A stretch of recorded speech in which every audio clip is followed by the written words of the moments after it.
los indicadores, ojo, son bastante buenos, ¿no? Y no habría ni un indicador que confirme el comienzo de una tercera ola de contagios en nuestro país por el momento. Para conversar al respecto, estamos en la línea con el exministro de Salud, Óscar Ugarte, quien también sostiene ello. No hay indicadores de que ya esté empezando la tercera ola. ¿Hay indicadores de que lo pueda hacer en 3 semanas? Doctor Óscar Ugarte, muy buenas tardes, gracias por atendernos. Muy buenas tardes, gracias por la invitación. No, yo comparto el criterio de que hoy en el momento no hay indicadores y no se puede predecir así con fecha cuándo va a empezar una tercera ola.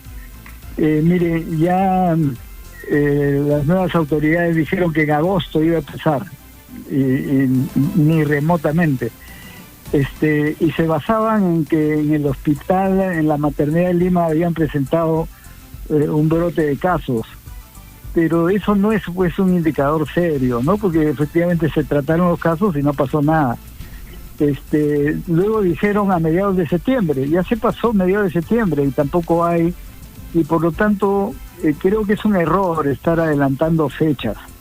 Sí hay que decir, tenemos el riesgo de una tercera ola, eso es evidente. La mayoría de países latinoamericanos ya han pasado o están pasando una tercera ola. Los países europeos y el propio Estados Unidos han pasado tercera ola, España está en la 5ª ola. Entonces es muy probable que tengamos también, pero no se puede predecir así a fecha exacta, ¿no?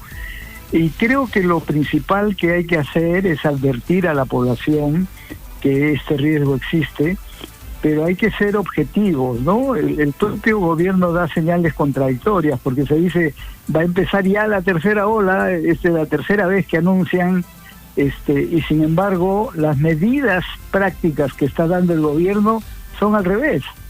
Están abriendo los estadios para que acceda el público, han abierto las playas, dan medidas que son contrarias, ¿no? Porque si ya fuese tan inminente el inicio de una tercera ola, habría más bien que tener mayor precaución.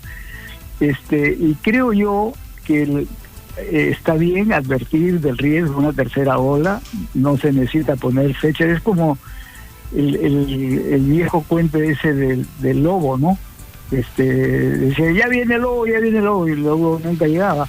Hasta que cuando todo el mundo estaba desprevenido y ya nadie creía, llegó el lobo, ¿no? E hizo destrozos. Ese puede ser el riesgo de aventurarse en tratar de decir que en 3 semanas, y luego cuando vengan las 3 semanas y no haya llegado nada, la gente se relaja y cuando llega sin avisar y a todos desprevenidos. Exactamente, ese es el riesgo. Yo creo que lo que hay que hacer es advertir, es cierto. ¿Por qué? Porque hay 2 medidas fundamentales que tienen que adoptarse. Yo creo que en parte se está haciendo, pero hay que ser insistentes en eso. Uno es el comportamiento social responsable. Es decir, todos tenemos que actuar en función de que podría venir una tercera ola, y eso significa que tenemos que seguir con las medidas de lavado de manos, el uso de la doble mascarilla, el distanciamiento social. No debemos bajar la guardia ahí, y eso debe ser un comportamiento permanente, y es ahí donde debemos insistir, y las autoridades del Ministerio de Salud debieran insistir. La segunda gran estrategia es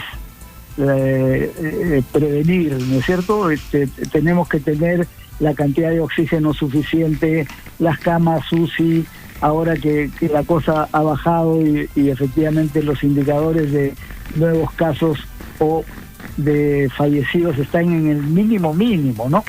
Y eso está muy bien y hay que tratar de mantenerlos así, pero hay que aprovechar este tiempo para fortalecer las posibilidades que cuando venga podamos responder adecuadamente. Y dentro de ello, la principal medida preventiva es la vacunación, sin duda. Entonces tenemos que aprovechar estas semanas o meses que puedan haber para vacunar lo más posible. Y es ahí donde yo también encuentro contradictorio que regiones que han avanzado bien, como por ejemplo Tacna, Ancash, que están ya con el 50% de su población vacunada, y quieren seguir avanzando y bajar a menores edades, se les diga no pueden avanzar porque otras están retrasadas.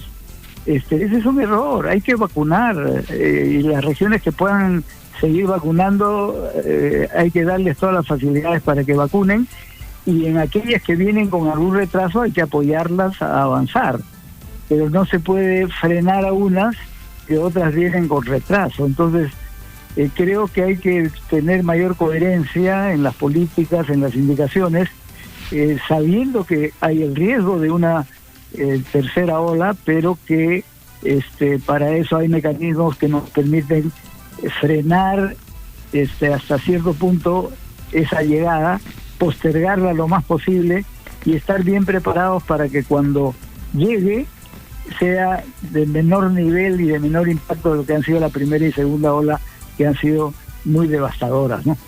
Creo que eso es lo correcto. Doctor, esta posibilidad, ayer hablaba con el gobernador regional de Ica, han sacado una ordenanza, algunas regiones están yendo por la libre en la vacunación de menores de 18 años, pero el planteamiento de algún tipo de pasaporte, o sea, usted ya lo decía, ¿no? Claro, están abriendo algunas cosas, pero me parece que aquellos que están abriendo como los estadios, viene también con esa salvedad de estar vacunados, ¿no? O sea, eso también como una política de impulsar la vacunación respecto de los vacunados y los no vacunados. Nadie te va a obligar a vacunarte, pero obviamente sí tienes limitaciones si es que no te vacunas. Eso puede ser un aliciente para que la gente se vacune. ¿Qué le parece este tema de, digamos, de pasaporte o de alguna manera no tener tu carnet de vacunación que te ayude y que finalmente marque una diferencia respecto de los que no? Yo creo que esas son medidas que va a haber que adoptar en su momento. Algunos países ya lo están haciendo, ¿no? Se facilita el acceso a restaurantes o a centros públicos a quienes están vacunados, pero son países en los cuales ya han vacunado todo lo que podían vacunar, y si el 50% todavía no se ha vacunado porque no ha querido vacunarse, entonces ya se puede aplicar medidas de ese tipo que son restrictivas de derechos de acceso a determinados espacios públicos, ¿no? Pero el Perú todavía no está en ese momento, nos falta todavía la mitad de la población objetivo a vacunar, y por lo tanto creo que el adoptar medidas restrictivas debe hacerse en el momento adecuado. Yo creo que todavía hay que esperar un poco más que avance la vacunación, pero el otro tema es ¿quién tiene autoridad para tomar medidas restrictivas? Y ahí yo creo que no puede ser que cada gobierno regional pueda decidir por su cuenta las medidas restrictivas que pueda dar. Yo creo que eso es una norma de la autoridad nacional, para poder ir con justicia, digamos, así como ha venido siendo, en función de la mayor o menor, el mayor o menor riesgo de las regiones y de las provincias. Se ha definido, por ejemplo, los que están en riesgo extremo, en riesgo muy alto, en riesgo alto y en riesgo moderado, y de acuerdo a cada una de esas categorías se ha dicho que el aforo es 40%, 60% en los centros comerciales, etcétera. Pero eso lo decide la autoridad nacional. Lo que no puede ser es que cada autoridad, con su propio criterio, y aún con la mejor voluntad posible, ¿no es cierto?, la mejor buena voluntad, sin embargo va definiendo criterios que son diferentes en cuanto a restricciones para las personas. Entonces, mi observación ahí es que el gobierno de Ica, que ha tomado la iniciativa, lo que ha debido hacer es pedirle al gobierno nacional que adopte medidas de este tipo, como se han venido adoptando, y que de acuerdo a eso avancemos con una cierta racionalidad, ¿no? Entonces creo que sí va a haber que adoptar esas medidas en la medida en que avancemos con la vacunación, pero creo que quien debe adoptarlas no es cada gobierno regional, sino la autoridad nacional. Correcto. Gracias, Óscar Ugarte, muchas gracias. Muchas gracias también, gracias por la invitación.